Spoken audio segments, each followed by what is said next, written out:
नमस्कार दोस्तों, चलिए शुरू करते हैं आज का अपना भारतीय राष्ट्रीय आंदोलन का छठा क्लास। इसके पहले हमने 5 क्लास करा चुके हैं, वो आपको देखना होगा तो सभी वीडियो चैनल पर मिल जाएगा। आप जाके वो पाँचों क्लास देख लीजिएगा। हमने 1857 का विद्रोह भी पढ़ा दिया है, हमने भारतीय राष्ट्रीय कांग्रेस 1885 का भी पढ़ा दिया है और भी बहुत कुछ पढ़ा चुके हैं। तो आज हमारा छठा क्लास है। आज में हम लोग अनुशीलन समिति, दिल्ली दरबार, अभिनव भारत सोसाइटी, गदर आंदोलन इत्यादि बहुत महत्वपूर्ण जो टॉपिक हैं उसको हम लोग पढ़ेंगे, भारतीय राष्ट्रीय आंदोलन। और कल के वीडियो में हम महात्मा गांधी से रिलेटेड महात्मा गांधी का भारत में आगमन इस चीज़ को हम पढ़ेंगे। ठीक है, तो चलिए बिना किसी देरी के अपना वीडियो शुरू करते हैं। और हाँ, अच्छा लगेगा तो सब्सक्राइब कर दीजिएगा जी, धन्यवाद। चलिए शुरू करते हैं यार। देखिए, मुस्लिम लीग की स्थापना। बंगाल का विभाजन हिंदू और मुसलमान समुदायों के बीच फूट डालने का सबसे बड़ा कारण था। देखिए, जो अंग्रेज़ बंगाल का विभाजन किए उनका मेन कारण यही था कि हिंदू और मुसलमान को अलग कर दिया जाएगा, तो जो भी हम आंदोलन करेंगे उसमें इन लोगों का महत्वपूर्ण कदम नहीं होगा। इसलिए उन लोगों ने बंगाल का विभाजन किया। आगे देखिए, आगा खां के नेतृत्व में मुसलमान का एक ग्रुप तत्कालीन वायसराय लॉर्ड मिंटो से मिला। आगा खां एक थे, उनके नेतृत्व में मुसलमान जो भाई लोग थे उनके नेतृत्व में वो लोग जो उस समय वायसराय थे उनसे मिले सब लोग जाके यहाँ पे देखिए, और मुसलमानों के लिए एक विशिष्ट स्थिति की मांग की। इनको लगा कि मुसलमान अलग हो जाएंगे और हिंदू जो अलग हुए थे बंगाल विभाजन में, जिसको हमने कल के वीडियो में पढ़ा था, तो इनको लगा कि ये अलग हो जाएंगे तो हमारे लिए अच्छा हो जाएगा और मुसलमानों की स्थिति को अंग्रेज़ सही कर देंगे। ठीक है, आगे देखिए नीचे क्या लिखा हुआ है।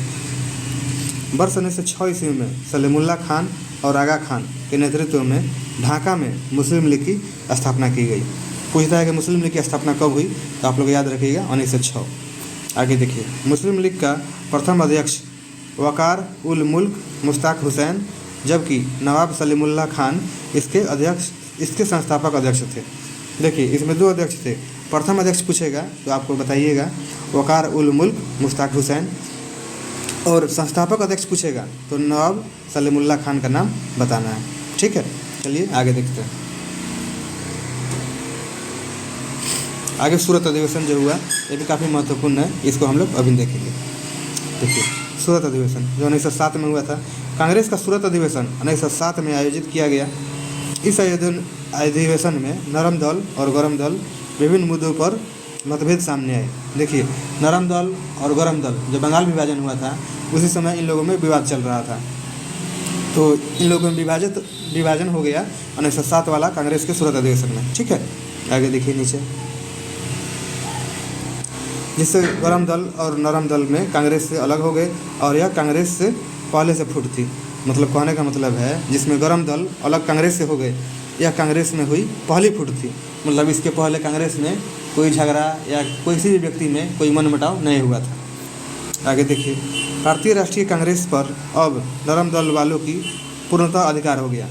जो कांग्रेस था उसमें नरम दल वालों का पूर्णतः अधिकार हो गया, और गरम दल वाले, यहाँ देखिए, गरम दल वाले कांग्रेस से अलग होकर अपना कार्य करने लगे। ठीक है, समझ में आ रहा है? आगे देखिए, गरम दल और नरम दल, इसको विस्तार से हमने जो हमारा क्लास 5 हुआ था उसमें हमने बताया है। ठीक है, तो इस बात का आप लोग ध्यान रखिएगा। इसको ऊपर कर देते हैं। यहाँ देखिए, गरम दल और नरम दल के प्रति ब्रिटिश सरकार की नीति।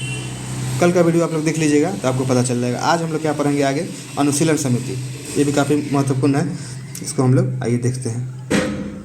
अनुशीलन समिति, बंगाल में पी मित्रा ने अनुशीलन समिति का गठन किया था।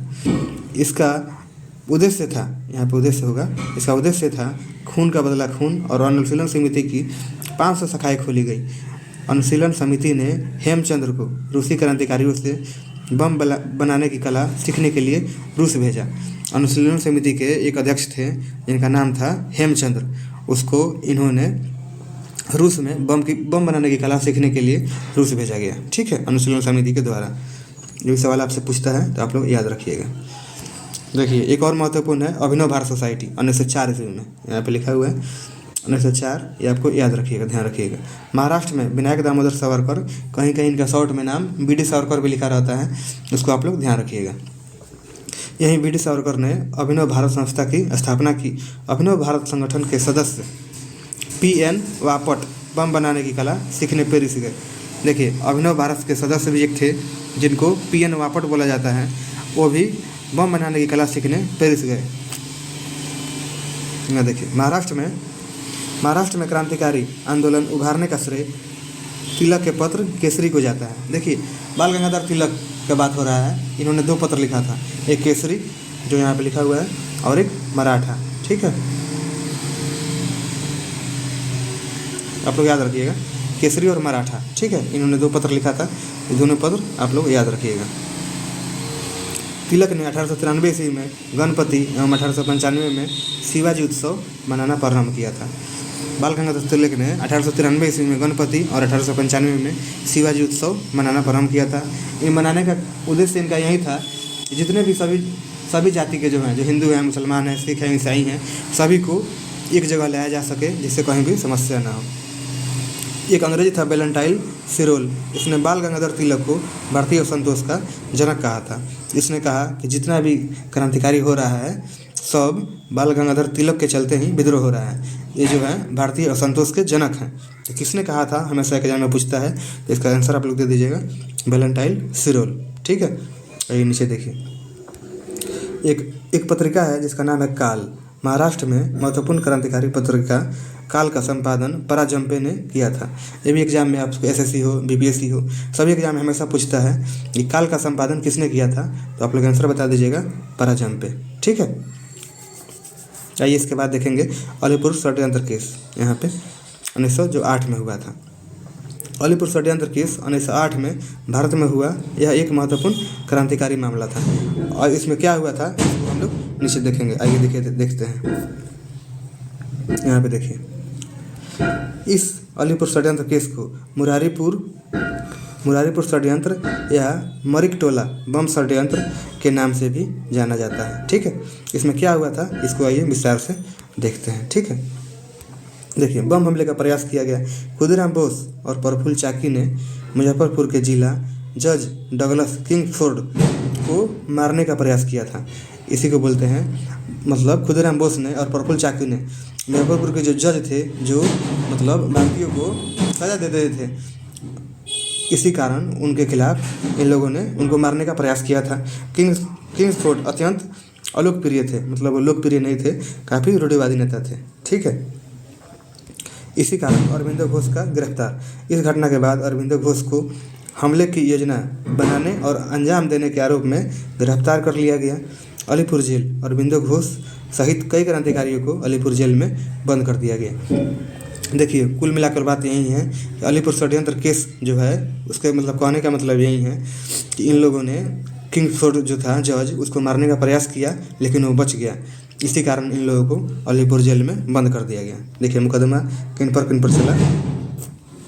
मुकदमा अलीपुर सत्र न्यायालय में इन सभी के खिलाफ मुकदमा चलाया गया। अलीपुर जो न्यायालय है उसमें इन सभी लोगों के खिलाफ मुकदमा चलाया गया। चित्तरंजन दास थे। चित्तरंजन दास ने अरविंदो घोष का बचाव किया था। इस आंदोलन में जब इन लोगों को गिरफ्तारी हुई थी इन लोगों का, तो चित्तरंजन दास ने अरविंदो घोष का बचाव किया था। अरविंदो घोष की रिहाई के बारे में देखिए, आखिरकार अरविंदो घोष को बरी कर दिया गया। इस मामले का महत्व, आखिर में इसका महत्व क्या हुआ, इसको हम लोग देखेंगे। देखिए इसमें जो भी हम टॉपिक लिखे हैं वो काफ़ी महत्वपूर्ण टॉपिक है, वो आपको एग्जाम में हमेशा देखने को मिलता है। इसलिए वीडियो पूरा देखिएगा, सब्सक्राइब कर दीजिएगा, हम आप लोग को डेली पढ़ाएंगे। ठीक है, चलिए इस मामले का महत्व क्या था, इसका महत्व देखते हैं। स्वतंत्रता संग्राम, यह भारत के स्वतंत्रता संग्राम का एक महत्वपूर्ण अध्याय था। जो मतलब ये हुआ था एक महत्वपूर्ण, मतलब क्या बोलते हैं उसको, एक मतलब नया स्टार्ट था, समझिए, आंदोलन का। राष्ट्रवाद, यहाँ देखिए इस मामले ने भारतीय राष्ट्रवाद को काफ़ी मजबूत किया। अरविंदो घोष एक महान दार्शनिक और क्रांतिकारी बन गए। एक बहुत बड़े क्रांतिकारी उस समय बन गए। सभी को लगा कि हमारा नेतृत्व अब यहीं करेंगे। ठीक है, देखिए अरविंदो घोष ने नेतृत्व करने के लिए कई पुस्तकें भी लिखी, जिसमें Savitri, the mother, the life of divine आदि प्रमुख पुस्तकें हैं। देखिए एग्जाम में ये जो है ये हमेशा पूछते रहता है कि द लाइफ ऑफ डिवाइन किसने लिखा है, तो आप लोग याद रखिएगा अरविंदो घोष। नीचे देखिए दिल्ली दरबार कब लगा था उसके बारे में देखिए। वायसराय लॉर्ड हार्डिंग ने 1911 में दिल्ली में भव्य दरबार का आयोजन इंग्लैंड के सम्राट जॉर्ज पंचम एवं मेरी के स्वागत में किया।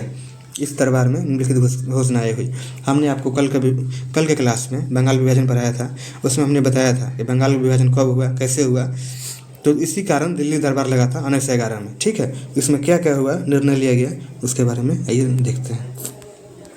यहाँ देखिए इसमें क्या क्या मामला हुआ। बंगाल विभाजन को रद्द किया गया, बंगाली भाषा क्षेत्र को मिलाकर एक अलग प्रांत बनाया गया, बिहार एक अलग राज्य बना जिसमें उड़ीसा भी उस समय शामिल था, राजधानी को कोलकाता से दिल्ली लाने की घोषणा किया गया और 1912 में दिल्ली भारत की नई राजधानी बनी।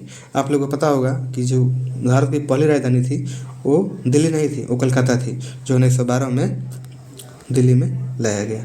ठीक है, नीचे देखिए, भारत में यह दरबार 1877, 1903, 1911 में आयोजित किया गया था। वर्ष 1911 में दिल्ली दरबार के समय वायसराय जो था वो लॉर्ड हार्डिंग था। ये सवाल आपको हमेशा पूछते रहता है कि 1911 में दिल्ली दरबार के समय वायसराय कौन था, तो आप लोग बता दीजिएगा, लॉर्ड हार्डिंग। एक सवाल और पूछता है कि दिल्ली दरबार कितनी बार लगा था, तो आप लोग बताइएगा 1877 में, 1903 में और 1911 में 3 बार ही लगा था। उसके बाद देखिए गदर पार्टी की स्थापना हम लोग देखते हैं। यहाँ पे गदर पार्टी की स्थापना कब और किसने की। गदर पार्टी की स्थापना वर्ष 1913 में भाई परमानंद, सोहन सिंह भाखना और लाला हरदयाल ने सभी ने मिलकर गदर पार्टी की स्थापना 1913 में किया था। कहाँ पे हुआ था, सैन फ्रांसिस्को में इसकी स्थापना, गदर पार्टी की स्थापना की गई थी। यह क्रांतिकारी संगठन था। काशीराम पंडित, करतार सिंह सराभा, रामचंद्र भी इस संगठन से जुड़े थे। तो ये भी पूछता है, एक बार क्वेश्चन आया था कि गदर पार्टी की स्थापना कब और किसने की, तो उसमें ऑप्शन था 1913, लेकिन लाला हरदयाल का नाम नहीं था, तो उसमें सोहन सिंह भाखना का नाम था। तो इसमें बहुत विद्यार्थी ने गलती किया, आप लोग ऐसा नहीं कीजिएगा, किसी का भी नाम रहे तो आप लोग उसका आंसर दे दीजिएगा। ठीक है, आइए नीचे देखते हैं कांग्रेस का लखनऊ अधिवेशन, ये काफ़ी महत्वपूर्ण है। देखिए कल हमने बताया था 1907 में जो सूरत अधिवेशन में कांग्रेस में जो विभाजन हुआ था, नरम दल और गरम दल, उसी के बारे में यहाँ पे हम लोग देखेंगे। ठीक है, कांग्रेस का लखनऊ अधिवेशन, इस अधिवेशन में गरम दल और नरम दल दोनों में एकता हो गई, यानी दोनों मिल गए। इसी अधिवेशन में मुस्लिम लीग ने भी कांग्रेस से मिलकर एक संयुक्त समिति की स्थापना की, यानी 1916 में लखनऊ अधिवेशन में मुस्लिम लीग और दोनों कांग्रेस में गरम दल नरम दल सभी ने एक में मिल गए। ठीक है, आगे देखिए होम रूल लीग की स्थापना कब और किसने की, पूछता है। होम रूल लीग भारत में 2 है, तो पूछेगा, आपसे रुके बताते हैं। बाल गंगाधर तिलक ने स्वशासन प्राप्ति हेतु मार्च 1916 में पुणे में होम रूल लीग की स्थापना किया था। ये देखिए 1 नंबर। एनी बेसेंट ने सितंबर 1916 में मद्रास में होम रूल लीग की स्थापना किया था। जब आपसे पूछेगा बाल गंगाधर तिलक ने होम रूल लीग की स्थापना कहाँ किया था, तो आप लोग आंसर बताइएगा पुणे। लेकिन पूछेगा एनी बेसेंट ने सितंबर 1916 में कहाँ होम रूल लीग की स्थापना किया था, तो आप लोग बताइएगा 1916। ठीक है, इस बात का आप लोग ध्यान रखिएगा।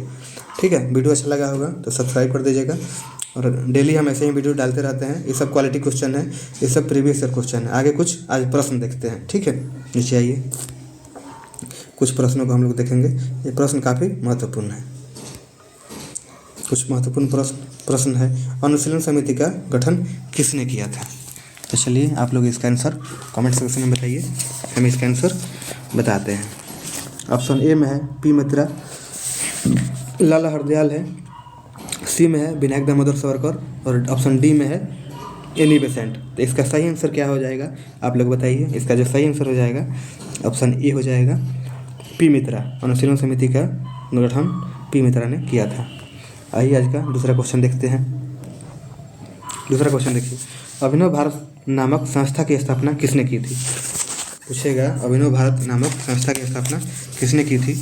ऑप्शन ए में है आपको पी मित्रा, ऑप्शन बी लाला हरदयाल, विनायक दामोदर सावरकर जो है यहाँ पे सी में, और डी में है एनी बेसेंट। तो अभिनव भारत की संस्था की स्थापना किसने की थी, आप लोग बताइए। इसका सही जो आंसर हो जाएगा वो ऑप्शन सी हो जाएगा, यहाँ पे विनायक दामोदर सावरकर ने।